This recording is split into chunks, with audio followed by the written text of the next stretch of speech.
তুলসী দল দিলেই তিনি সন্তুষ্ট হন, তবে ভক্তি সহকারে দিতে হবে। যদি ভক্তি না থাকে তাহলে তার কিছুই হবে না। ভক্তি মুক্তি লক্ষণম।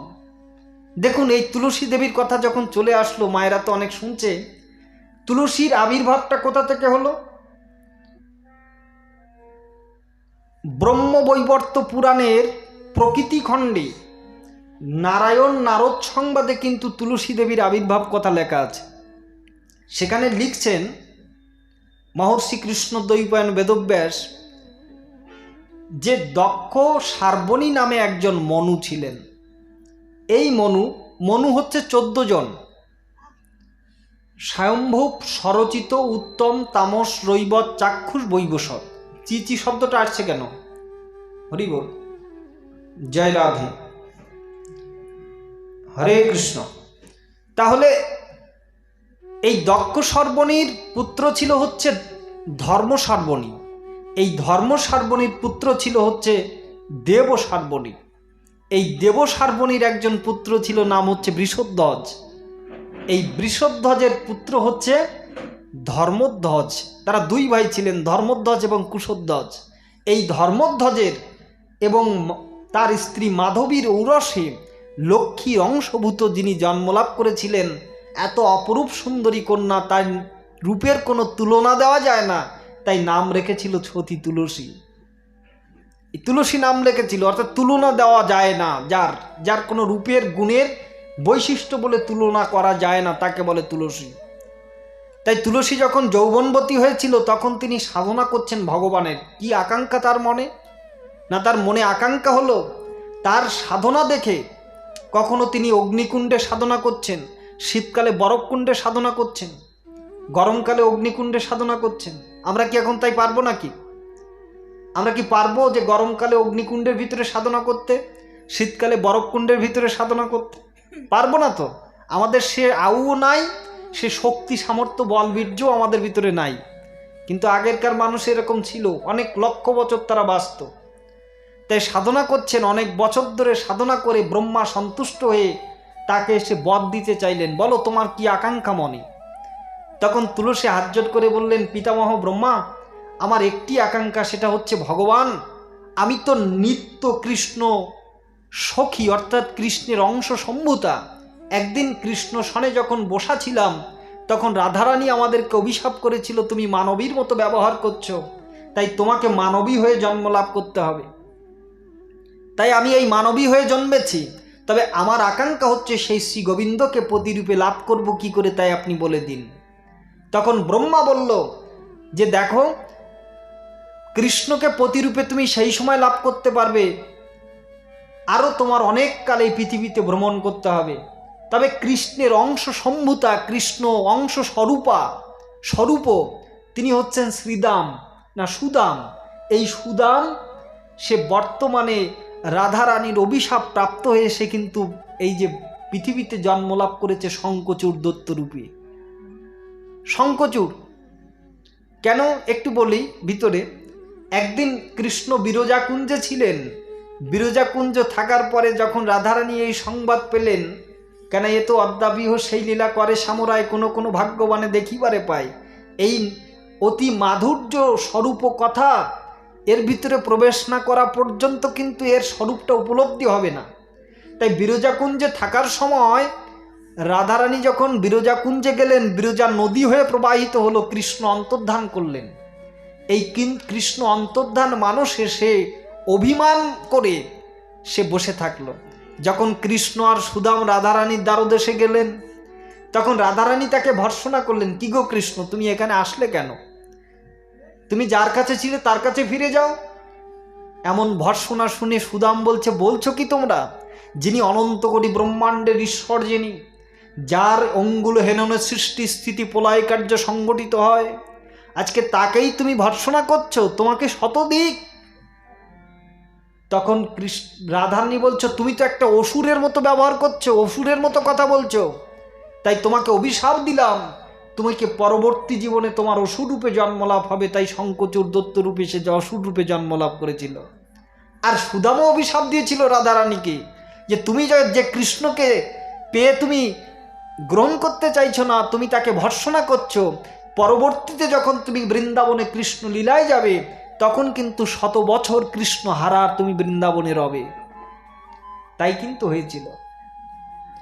এই শঙ্খচূড়ের সাথে তোমার বিবাহ হবে, সেখানে তুমি সংসার ধর্ম করো। কাকে বলছেন? না তুলসীকে। কে বলছেন? না ব্রহ্মাদেব।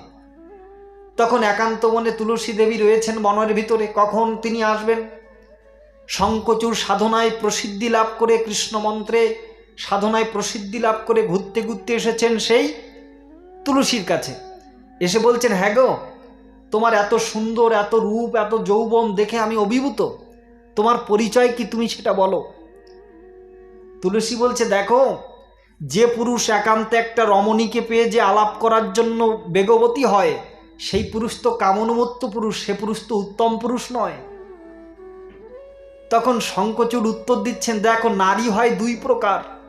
একটা হচ্ছে কৃত্যা নারী, একটা হচ্ছে বাস্তব রূপ নারী। বাস্তব রূপ নারী লক্ষ্মীর অংশ সম্ভূতা হয়, লক্ষ্মীর অংশ সম্ভূত হয় বাস্তব রূপ নারী।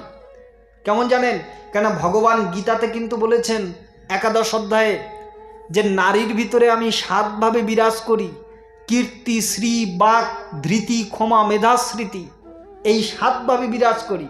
কিন্তু যে নারী সাধন ভজনের দ্বারা সেটা জাগ্রত করতে পেরেছেন, সেই নারীর ভিতরে তো লক্ষ্মীর গুণটা ঢুকেছে। তাই তো নাকি বাবা? একটা কথা সচরাচর প্রচারিত আছে যে সংসার সুখী হয় রমণীর গুণী। আছে না মা? তা ঘটনা কি তাই? বলে এই কথাটা হচ্ছে অর্ধ সত্য। সংসার সুখী হয় রমণীর গুণে। এর কথার ফুল সত্য হলো যে উপযুক্ত স্বামী যদি থাকে তার সনে, তবেই সংসার সুখের হয়। কেন পতির সুখে সতী সুখী, পতি হবে ইষ্টমুখী, তবেই তো স্বয়ং লক্ষ্মী ঘরে করবে বাস। তাই তো নাকি? তাহলে পতি যদি ইষ্টমুখী না হয়, বাঞ্ছিত কৃষ্ণমুখী না হয়, তাহলে সেই গৃহে কি করে লক্ষ্মী বাস করে?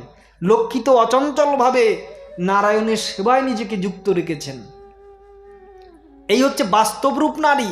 এই বাস্তবরূপ নারীর অংশ সম্ভূতা যারা আছে, যেমন অনুসূয়া, বেহুলা, সতী, গার্গী, মৈত্রী, অরুন্ধতী, পদ্মাবতী, সাবিত্রী, অবিলক্ষণা, ভিক্টোরিয়া, ইন্দিরা গান্ধী, শ্রদ্ধায় তাদের পদবন্দী, শ্রীমতী লক্ষ্মীবাইয়ের জ্যোতিব বর্ণনা।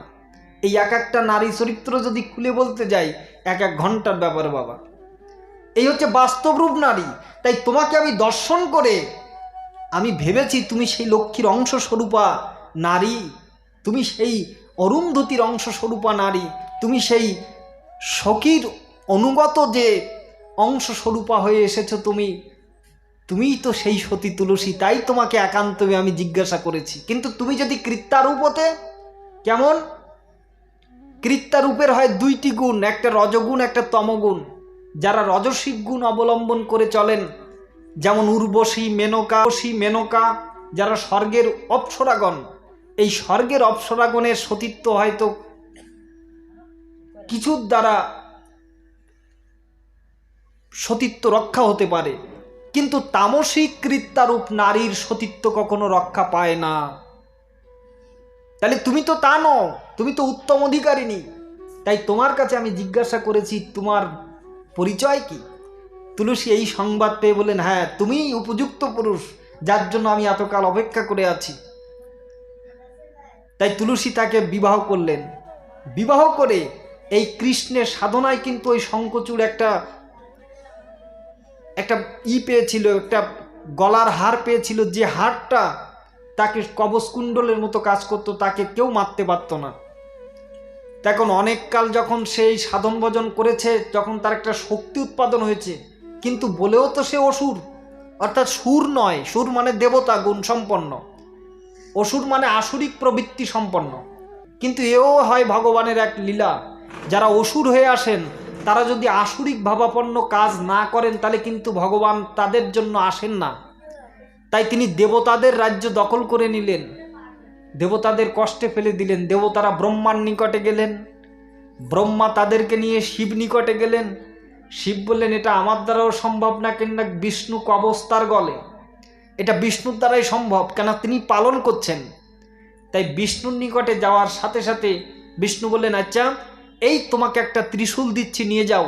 এই এই ত্রিশূল দেওয়াতে, ত্রিশূল ধারণ করাতেই কিন্তু শিবের আরেক নাম হয় শূলপাণি।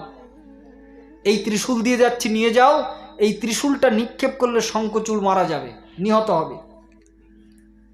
তখন ত্রিশূলটা নিয়ে গিয়ে শিব ঠাকুর যুদ্ধ করতে আসছেন এই শঙ্খচূড়ের সাথে, সংবাদ দিলেন দূতকে দিয়ে। কিন্তু এই শঙ্খচূড় যদিও সে অসুর, কিন্তু তার পূর্বজন্মের স্মৃতি সে কখনো ভোলেনি। অর্থাৎ সে যে সুদাম, সে তার মনে আছে। আমরা ভুলে গেছি, আমরা আমাদের পূর্ব পরিচয় ভুলে গেছি, পূর্ব জন্মের পরিচয় ভুলে গেছি, সব কিছু ভুলে গেছি। এমনকি আপনি গতদিন সকালবেলা কি সবজি দিয়ে আহার করেছেন সেটাও কিন্তু আপনার মনে নেই, আছে কি? তাহলে এইটুক যখন মনে নেই, তাহলে পূর্ব জন্মের কথা আমরা কি করে স্মরণ করব? কিন্তু শঙ্খচূড়ের সেটা মনে আছে। সে জানে আমি যদি মুক্তি লাভ করতে চাই, মুক্তির একমাত্র পথ হচ্ছে এইটাই। কেন তৃণ থেকে ব্রহ্মা পর্যন্ত সবই হচ্ছে কৃত্রিম। কৃত্রিম মানে একটা সময়ের পরে তাদেরকে চলে যেতে হবে, এটাই নিয়ম। চলে যেতে হবে, ছেড়ে দিতে হবে, এটাই হচ্ছে নিয়ম।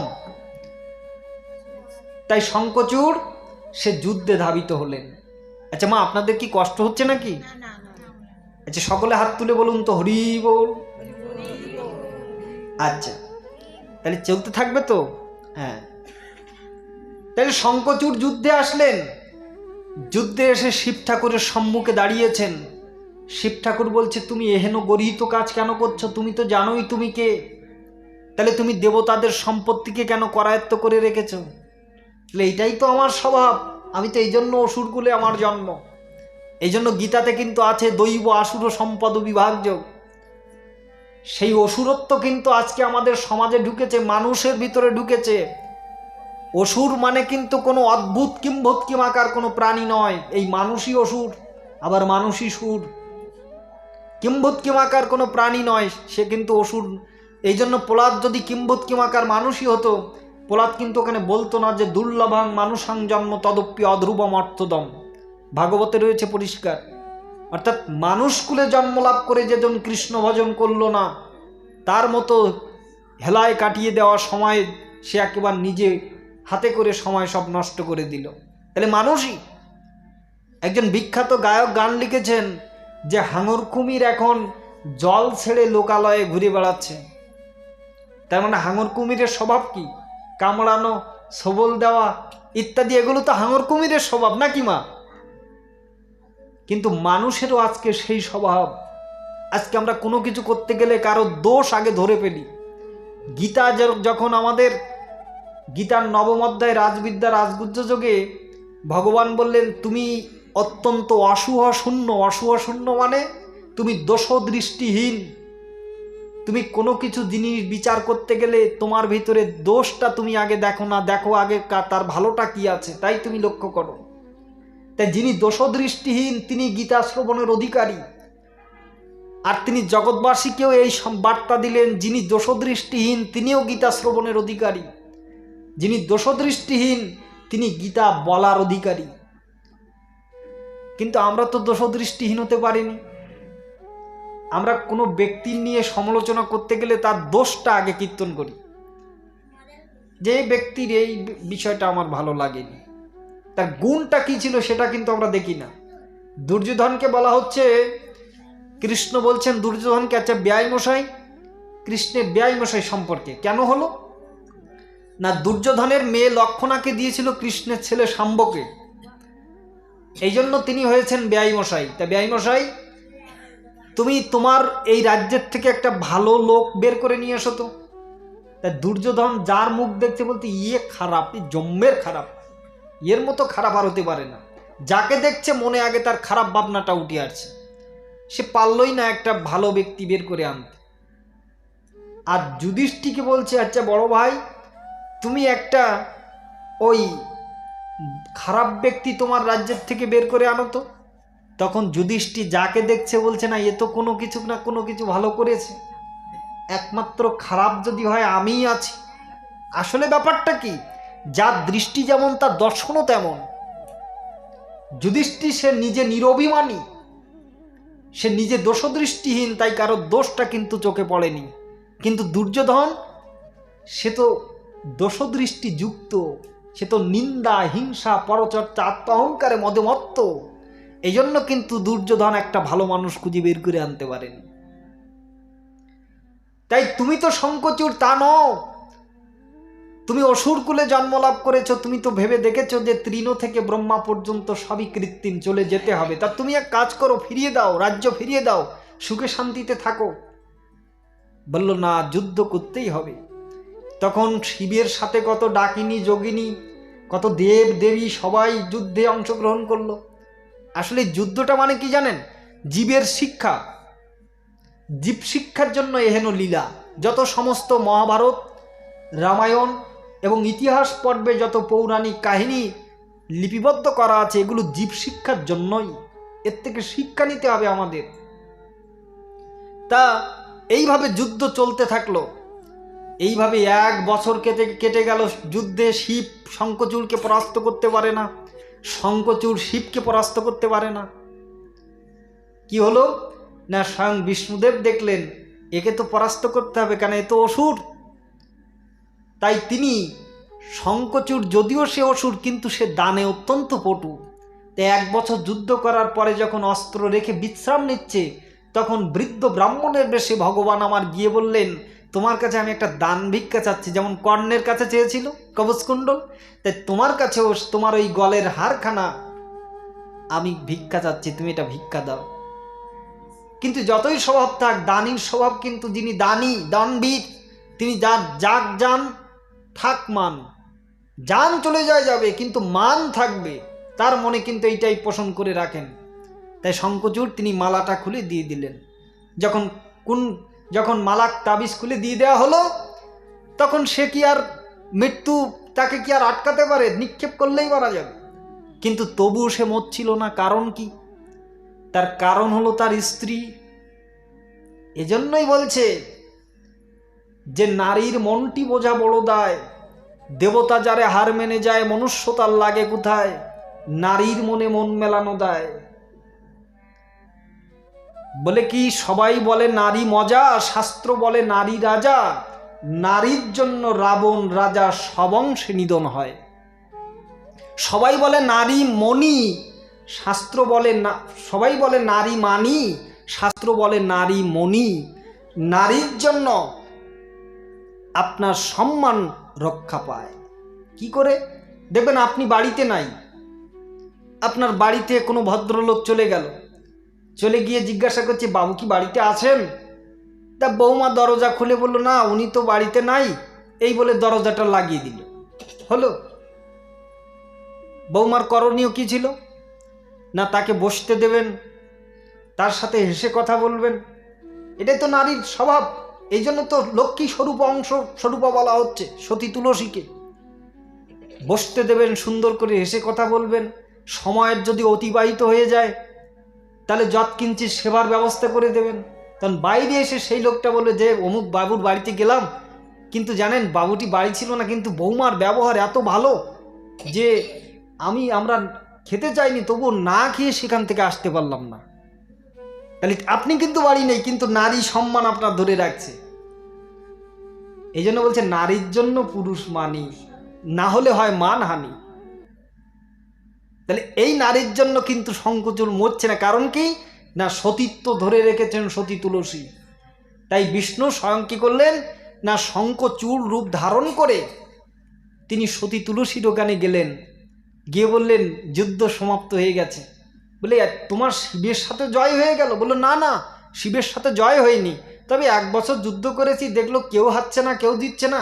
তা স্বয়ং ব্রহ্মাদেব এসে বললো, দেখো একে তো হারানো যাবে না, আর তুমি তো মৃত্যুঞ্জয়, তুমি তো মরবা না, তা তুমি তোমার জায়গায় চলে যাও, এর জায়গায় চলে যাক। তাই দুজনের জায়গায় চলে আসলাম আর কি, মানে মিটিয়ে দিল। তখন শঙ্খচূড় বলছে, আচ্ছা আচ্ছা আচ্ছা, এখন শঙ্খচূড় রয়েছে কিন্তু যুদ্ধক্ষেত্রে। তখন কি হলো, শঙ্খচূড়কে দর্শন করে তুলসী যেই সেবা করেছে, শঙ্খচূড়কে সেবার দ্বারা যখন সন্তুষ্ট করেছে, তখন সেবায় যখন যতই আপনি ছদ্মবেশে যান না কেন, সতী নারী কিন্তু জানতে পারে স্বামীকে, তার অঙ্গভঙ্গি যত যা কিছু। ভগবান হলেও তিনি এড়াতে পারেননি, তার লীলাক্ষেত্রে তাকে ধরা পড়তে হয়েছে। তখন জিজ্ঞাসা করে বসলো, তুমি কে? তোমাকে তো আমি চিনতে পাচ্ছি না, তুমি তো আমার স্বামী নও, প্রকৃত পরিচয় দাও। তখনই তিনি সমূর্তি ধারণ করলেন, ধারণ করে দেখলেন এ যে শঙ্খচক্র গদা পদ্মধারী, যাকে আমি সারা জীবন ধরে আরাধনা করেছি ঠাকুর, তুমি আজকে এসেছো আমার সতীত্ব হরণ করার জন্য। তা আমাকে বিলিয়ে দিয়েছি তোমার চরণে, কিন্তু তুমি যে আমাকে এহেন ছলনা করলে, এই ছলনার জন্য তোমাকে আমি ক্ষমা করতে পারবো না ঠাকুর। তোমাকে আমি অভিশাপ দেব। কি অভিশাপ? না, তোমাকে অভিশাপ দিলাম, এহেন কর্ম করার জন্য তুমি পাষাণ হয়ে যাবে। তখন সতী তুলসীর অভিশাপে ভগবান বললেন, হ্যাঁ, আমি পাষাণই থাকব, তোমার মতো ভক্তের কাছে আমি পাষাণ হয়ে থাকতে রাজি আছি। তাই এভাবে যখন শঙ্খচূড়কে যখন ওই শিবের ত্রিশূল মেরেছে, ত্রিশূল মারলে কি হলো? শঙ্খচূড় সে নিহত হলো যুদ্ধ সমারঙ্গনে। নিহত হওয়ার পরে কি হলো? তার দেহটা ধরে শিব ঠাকুর চেলে দিলেন ওই সাগরে। সাগরে চেলে দিলে ওই দেহ থেকে উৎপন্ন হলো হচ্ছে শঙ্খ। বুঝতে পারছেন? তাহলে শঙ্খের আবির্ভাব কোথার থেকে হলো? এই শঙ্খচূড়ের দেহ থেকে হলো শঙ্খের আবির্ভাব। এইবার সতী তুলসী বলছেন, ঠাকুর আমাকে তুমি মুক্ত করো। তখন সতী তুলসী তিনি স্বামীর সহযোগে তিনিও মৃত্যুবরণ করলেন। তবে তার আগে গোবিন্দ কিছু আশীর্বাদ দিলেন। কি আশীর্বাদ? না, আশীর্বাদ দিলেন তোমার এই যে দেহটা, এই দেহটা গণ্ডকী নদী রূপে প্রবাহিত হবে জগতে। আর ওই গণ্ডকী নদীর তীরবর্তীতে তুমি যে আমাকে অভিশাপ দিয়েছ পাষাণ হয়ে থাকবো, হ্যাঁ আমি পাষাণ হয়েই থাকবো, কিন্তু তোমার পাশেই থাকবো। গণ্ডকী নদীর তীরবর্তীতে ওই পর্বত রূপে তিনি রয়ে গেলেন। আর ওই পর্বত রূপে রয়ে গেলেন,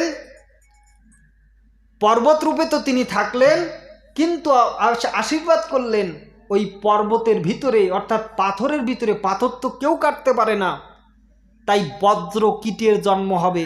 ওই বজ্রকীট ওই পাথরটা সুন্দর করে কেটে কেটে শালগ্রাম রূপে আমি জগতে প্রতিষ্ঠা পাব। ওই পাথর যখন তোমার বক্ষে প্লাবিত হবে, তখন ওই পাথরটা দেখতে লাগবে একদম কৃষ্ণবর্ণ, যেটা শালগ্রাম রূপে প্রত্যেকের গৃহে পূজিত হচ্ছেন।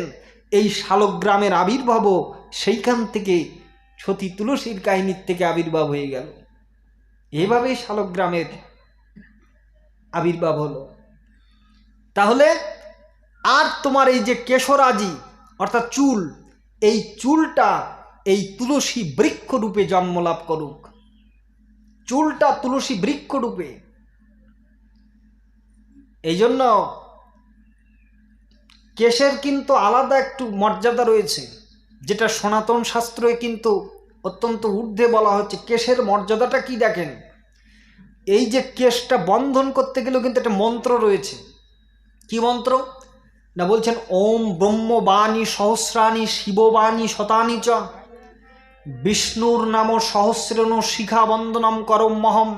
আমরা শিখা বন্দনের সময় এটা বলবো, আর মায়েরা বলবেন না কেশবন্দনম করম মহম, অর্থাৎ বিষ্ণুর নাম সহস্রবার উচ্চারণ করে, শিবের নাম শতবার উচ্চারণ করে, শিববাণী শতানি চ বিষ্ণুর নাম সহস্রেণ, আর ব্রহ্মবাণী সহস্রাণী, আর ব্রহ্মার নাম সহস্রবার উচ্চারণ করে আমি এই চুলটা বন্ধন করছি।